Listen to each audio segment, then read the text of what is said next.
Hi, it's Pastor Brian from the Hub here at Micah Mission, and this week we move on to week 5 of our series, Words Jesus Would Say.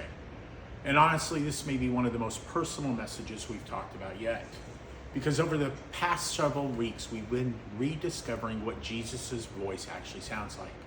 It's not shame, not condemnation, not the constant reminder of where you're failed, but Jesus' voice. Week 1, as he looks at tired people and says, hey, don't give up, I'm still with you.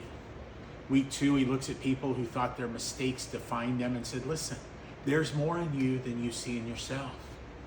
Week 3, he looked at exhausted people trying to hold everything together and said, listen, you're held even now.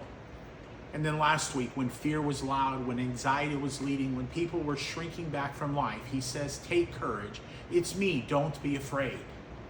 And if you really think about it, every single week of this series has been Jesus removing weight from people we were never meant to carry. The weight of shame, fear, pressure, or loneliness.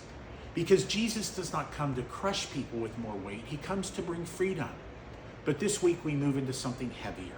Pain, old pain, deep pain, personal pain. The kind of pain that changes how you trust people. That follows you into new relationships. The kind of pain that quietly shapes your reactions even years later. Because some wounds heal cleanly and some wounds bury themselves deeply.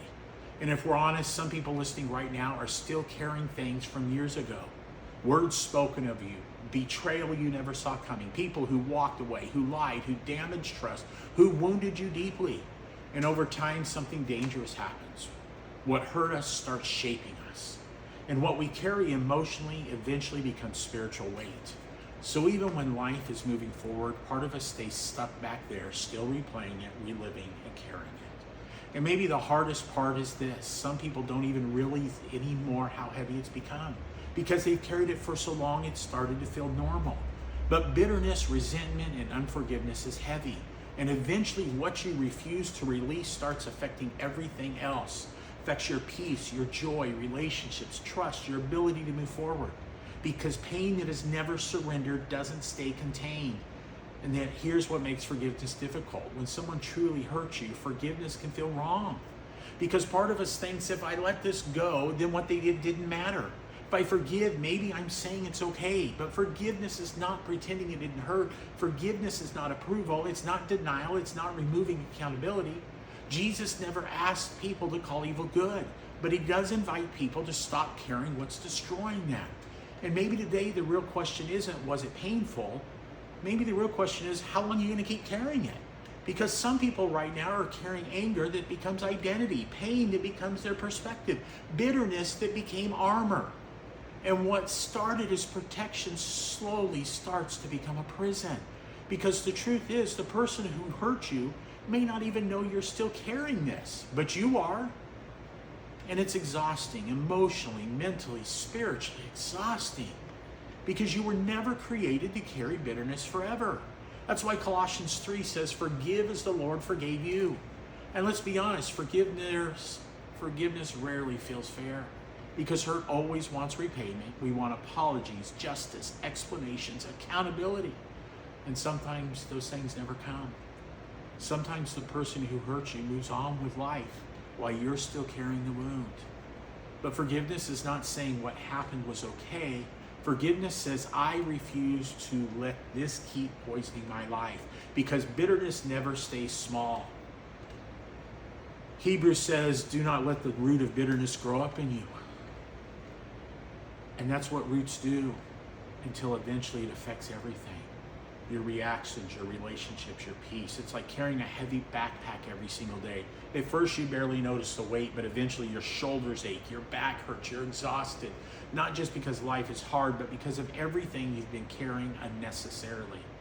And some people are emotionally exhausted right now. Not only because what happened to them, but because they've carried it for years. And Jesus is saying you were never meant to carry that forever. And maybe that's where it gets real today. Jesus never asked us to do what he didn't do himself. Luke 23, we heard Jesus say, Father, forgive them. And remember, those were why Jesus was hanging on the cross. Before the apology, before the understanding why the pain was still happening. And that changes everything, because Jesus never teaches forgiveness from a safe distance. He lived it. And maybe today Jesus is not asking you to pretend it didn't matter. Maybe he's simply saying you don't have to carry it anymore. Psalms 55 says, cast your cares on the Lord.